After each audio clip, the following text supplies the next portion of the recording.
विनियोगः आपो हिष्टामयो भूवः स्थानौ चेदधातना महिरणाय चक्षसे यवसेव तमोर्षः तस्य वाजयते हन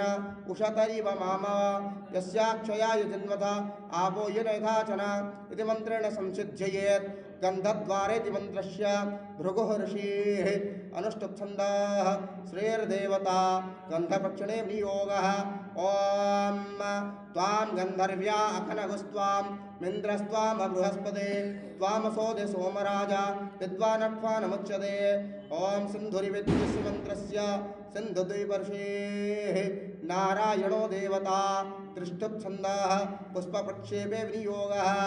सिन्दूराप्रणना देव्या महासिन्दूरदायिनी रक्तसिन्दूरवन्येभ्यां तं देव्यै प्रणमाम्यहम् ॐ श्रीश्चत्य